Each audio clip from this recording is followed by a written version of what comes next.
Good bad ugly திரைப்படத்தில் வரக்கூடிய retro சாங்ஸை நீக்குங்கன்னு notice அனுப்பியிருக்காரு இசைஞானி இளையராஜா. ஒத்த ரூபா பாடலுக்கு 5 கோடி கேட்ட அதிரடி அறிக்கையின் பின்னணி இது.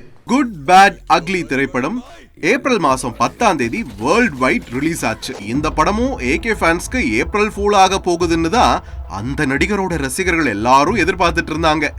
ஆனா படம் ஓடின 2.5 மணி நேரமும் director Adhik frame by frame minute by minute வச்சு செஞ்சுட்டாருப்பான்னு படம் பார்த்த பலரும் பாசிட்டிவ் ரிவ்யூஸை கொடுத்ததை பார்த்து புதுசா வந்த இந்த நடிகரோட ஃபேன்ஸ் கூட அப்படியே ஷாக் ஆகிட்டாங்கன்னு தான் சொல்லணும். குட் பேட் அக்லியோட ஃபர்ஸ்ட் வீக் கலெக்ஷன் எவ்வளவு தெரியுமா? எங்க தலை பேக் டு தி சினிமா ரேஸ்னு ஏகே ஃபேன்ஸ் எல்லாரும் சோஷியல் மீடியால ட்ரெண்ட் பண்ணிட்டு இருந்தாங்க. அஜித் ரசிகர்கள் வெளியிட்ட பல போஸ்ட்லயும் அவங்க இசைஞானியோட எவர்கிரீன் சாங்ஸை போட்டு வைப் பண்ணிட்டு இருந்ததை நம்மால கண்கூடா பார்க்க முடிஞ்சது. குட் பேட் அக்லியோட மியூசிக் டைரக்டர் ஜிவி பிரகாஷ் நல்லா மியூசிக் போடுவாரு. அந்த படத்துக்குன்னு நச்சுன்னு 4 பாட்டு போட்டிருக்காரு. அப்புறம் ஏன் ஃபேன்ஸ் ஓல்ட் சாங்ஸ்க்கு வைப் பண்ணிட்டு இருக்காங்கன்னு தான் கன்ஃபியூஸ் ஆகிட்டு இருந்தப்பதான் படக்குழுவினரோட அக்லி ஃபேஸ இசைஞானி இளையராஜா வெளிக்கொண்டு வந்திருக்காரு. குட் பேட் அக்லி திரைப்படத்துல இசைஞானி மெட்டு சச்ச ஒத்த ரூபா தார, இளமை இதோ இதோ மற்றும் என்ஜோடி மஞ்சக்குருவி பாடல்களையும் படக்குழுவினர் அவரோட அனுமதி பெறாமலேயே பயன்படுத்தி இருக்கிறதா குற்றச்சாட்டு எழுந்திருக்கு.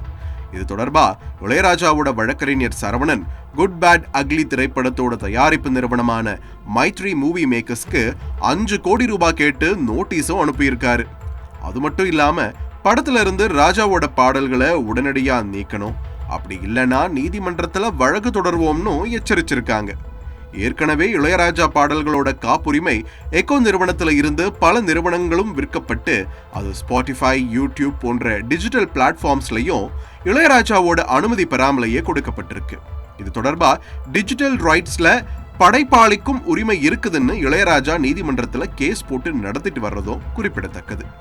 இயக்குனர் ஆதிக் ரவிச்சந்திரன் அவருடைய முந்தைய படமான மார்க் ஆண்டனி திரைப்படத்துல இசையமைப்பாளர் தேவாவோட பஞ்சு மிட்டாய் சேலக்கட்டி பாடலை பயன்படுத்தி இருந்தார். அப்போல்லாம் எழாத சர்ச்சை இசைஞானி பாடலை டச் செய்யும் போது மட்டும் இப்படி ஸ்பார்க் ஆகி விடுவது தொடர்கதையா மாறிட்டே இருக்கு.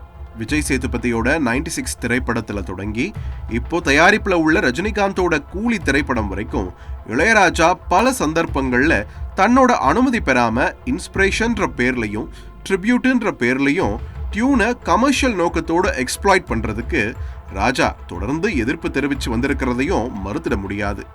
அது மட்டும் இல்லாம இயக்குனர் ஆதிக் குட் பேட் அக்லி திரைப்படத்தையே 2.5 மணி நேரம் பார்க்கக்கூடிய ரீல்ஸ் பேக்கேஜ் மாதிரி கொடுத்திருக்கிறதாவும் பல சினிமா ஆர்வலர்கள் கடுமையா விமர்சனம் பண்ணி இருப்பது கவனிக்கப்பட வேண்டிய ஒன்றா மாறியிருக்கு. செய்திகளை உடனுக்குடன் தெரிந்து கொள்ள உடனே சப்ஸ்கிரைப் பண்ணுங்க.